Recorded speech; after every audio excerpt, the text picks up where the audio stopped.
বিয়ের পর শাশুড়ির দায়িত্বে আমার পড়াশোনা এগিয়ে নিয়ে যাই আমি। এইচএসসি পরীক্ষা শেষ হওয়ার 15 দিনের মাথায় আমার বিয়ে হয়ে যায়। নতুন পরিবার আর সংসার জীবনে পড়াশোনার সাথে আমার সম্পর্কের কোনো মিলরেখা পাবো কি না তা জানা ছিল না। আমার স্বামী পড়াশোনা শেষ করে বেশ ভালো একটা চাকরিতে আছে। নতুন নতুন বিয়ের পর কয়েকজনের আত্মীয়দের বাড়ি আমাদের নিমন্ত্রণে যেতে হয়। আমার শাশুড়ি সহ আমরা সবাই যাই। ওই দিনের নিমন্ত্রণ ছিল আমার শ্বশুরের বন্ধুর বাড়িতে। যদিও আমার শ্বশুর বেঁচে নেই, তবেও আত্মীয়তার সম্পর্কও বেশ ভালোই রয়ে গেছে। সেখানে যাওয়ার পর দেখলাম আমার শাশুড়ি কেমন যেন বসে আছেন এক কোণায়। আমিও বেশ অবাক হলাম। ওই আত্মীয়ের বাড়িতে সবাই উচ্চশিক্ষিত, ছেলে সহ ছেলের বউরাও ভালো ভালো জব নিয়ে যেত। এমনকি কেউ কেউ এমফিল পিএইচডি করেছেন। আমার শ্বশুরও সরকারি চাকরিজীবী ছিলেন। টেবিলে খাবার খাওয়ার সময় ওই আন্টি একরকম ঠাট্টা করেই বললেন, সাহানা নিজের মতোই একজন ছেলের বউ নিয়ে এসেছে। এই কথাটার অর্থ ঠিকঠাক কেউ ধরতে না পারলেও আমার শাশুড়ি বেশ ভালোভাবেই উপলব্ধি করলেন। আত্মীয়দের বাড়ি থেকে ফেরার পরের দিনই মা আমাকে কোচিংয়ে অ্যাডমিশন করাবেন বলে সায়েমের সাথে কথা বলেন। সায়েমের এসব বিষয়ে তেমন মাথা ব্যথা নেই, কেমন জানি গা ছাড়া স্বভাব। আমি এই কদিনে লক্ষ্য করেছি ওর মাঝে কেয়ারিং বিষয়টার বেশ অভাব। ঘরের বেশ অর্ধেক দায়িত্ব নিজে নিয়ে আমার হাতে তুলে দেন বই। আমার কাছে কেমন যেন স্বপ্ন মনে হতো, কারণ আশেপাশে অনেক কথা শুনেছি, পারিবারিক ঝামেলা শুনেছি, বেশিরভাগ বউ শাশুড়ির মধ্যে কিংবা বউয়ের পড়াশোনা চাকরি নিয়ে। পারিবারিক কলহ হয়, হাতে গোনা কজন ছাড়া ভালো সম্পর্ক নেই তেমন। কিন্তু আমার বেলায় যেন প্রকৃতি আমাকে সর্বস্ব দিয়ে সাহায্য করলো। যেদিন মা চোখের জল ফেলতে ফেলতে বললেন উনি যখন ঘরে নতুন বউ হয়ে আসেন তখন এসব কিছুই পাননি, বরং শুনতে হয়েছিল আমরা কি পড়ালেখা না করে জীবন পার করিনি। বাচ্চা সামলানো, ঘরদুয়ারের কাজই হলো মেয়ে মানুষের কাজ, ঘরের বউয়ের কাজ। জানিস মা, আমার স্বামীর সাথে যখন কোথাও যেতাম নিজেকে খুব ছোট মনে হতো। এত এত শিক্ষিত মানুষের ভিড়ে আমার নিজেকে কেমন যেন বেমানান লাগতো। আমার স্বামী একটু শান্ত নিরীহ ধরনের মানুষ, কারো সাথেও না পাঁচেও না, কারো কথা কানেও নেন না। ওনার সংসারী বউ দরকার ছিল, আমি তেমনই পড়ালেখা যাচাই করার খুব একটা দরকার মনে করিনি। আজও যখন বহুদিন পর নিজের ক্ষতের কথা মনে করিয়ে দিল কেউ, আবার যেন নিজের জায়গায় তোকে আবিষ্কার করলাম। আমার মতো যেন আমার ঘরের কোনো মেয়েকে কথা শুনতে না হয়। আমি 5 অবধি লেখাপড়া করেছি ঠিক, তবে ভালো খারাপ ন্যায় অন্যায় বুঝি। আমি সারা জীবন যেভাবে কাটিয়েছি ঠিক সেভাবে কেন আমার ঘরের বউকেও পার করতে হবে? আমি লেখাপড়া করিনি বলে কি আমার ঘরের বউরাও করবে না? স্বামীর সংসার সামলাতে হবে জানি, তাই বলে নিজেকে একদম পিষে ফেলে নয় মোটেও। যতবার আমার শাশুড়ি মানে সায়েমের মায়ের কাছে এসব শুনেছি, ততই একটা মেয়ে হয়েও একজন মানুষ হওয়ার তাগিদ জেগেছিল মনে, কিন্তু পারিনি।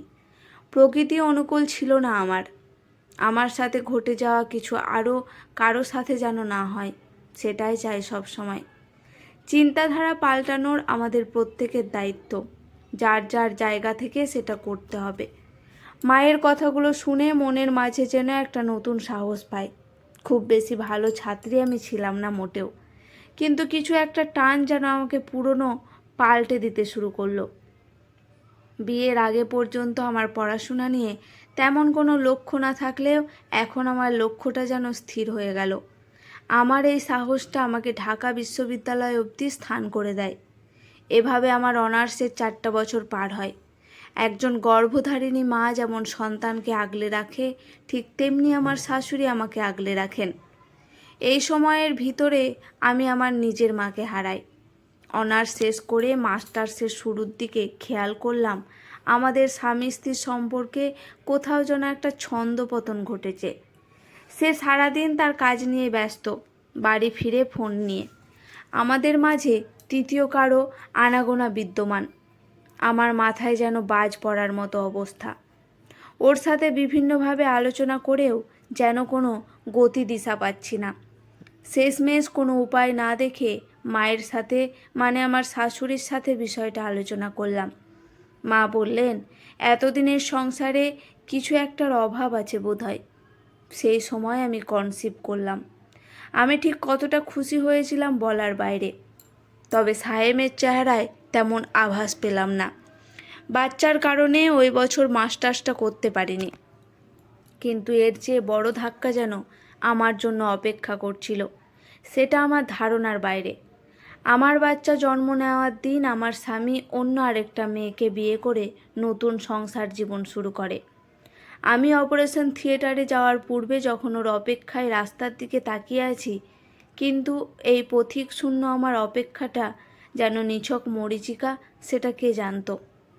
আমি আর মা ভেবেছিলাম এই নতুন প্রাণের স্পর্শে আমাদের জীবনটা গতিশীল হবে, নতুন ছন্দ পাবে।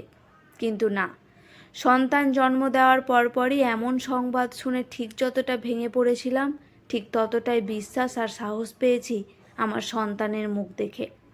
আর মা শক্ত করে হাতটা ধরে রেখেছিলেন। সায়েম ওর মায়ের কথাও শুনে না, সেটা বিয়ের পরপরই আমি খেয়াল করেছি। সন্তানকে বাড়ি নিয়ে যাওয়ার আগে সায়েমের সাথে আগে একবার দেখা করলাম। নিঃশর্তে ওকে মুক্তি দিলাম। শুধু চাইলাম ও যেন কখনো সন্তানের দাবি নিয়ে না আসে। যে সন্তান ওকে সংসারমুখী করতে পারেনি, সে যেন খুব ভালো থাকে তার নতুন জীবনে। কেউ কাউকে জোর করে বেঁধে রাখার জন্য জীবনে আসেনি। যখন নিজের সন্তানকে নিয়ে আমি প্রথম বাড়িতে পা রাখি, তখন আমার শাশুড়ি বলেন, একদম নিজের মতো গুছিয়ে সুন্দর করে পরিপাটি করে মানুষ করবে এই সন্তানকে, যা আমি করতে পারিনি। তুমি জানো আমার সবচেয়ে বড় ব্যর্থতা কি? আমি আমার সন্তানের কাছে অশিক্ষিত ছিলাম।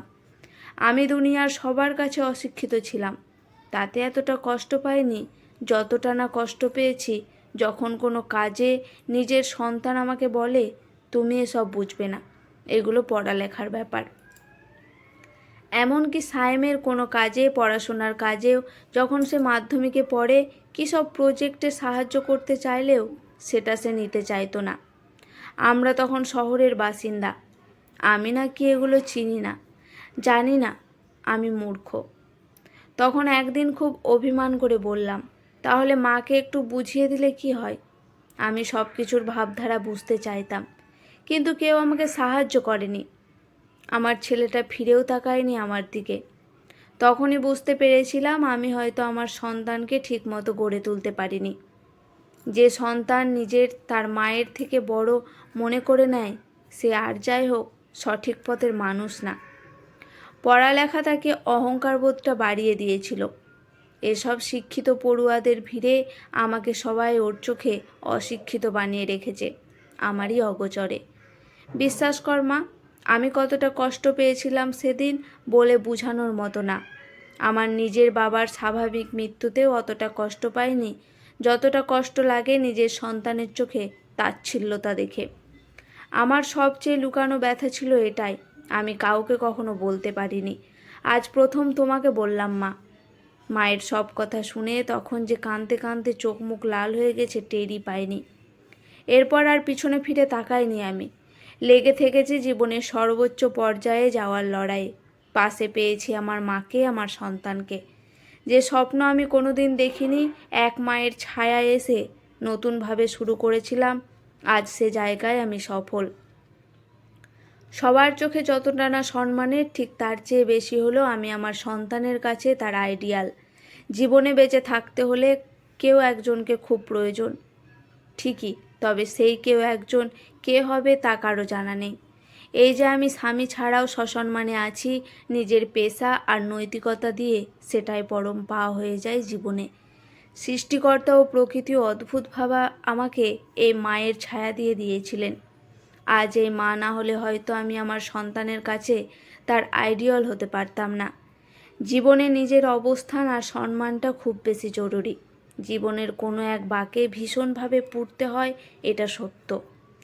আজ আমার চুলে অল্প পাক ধরেছে, তারপরেও মায়ের কোলে মাথা রাখতে পারি।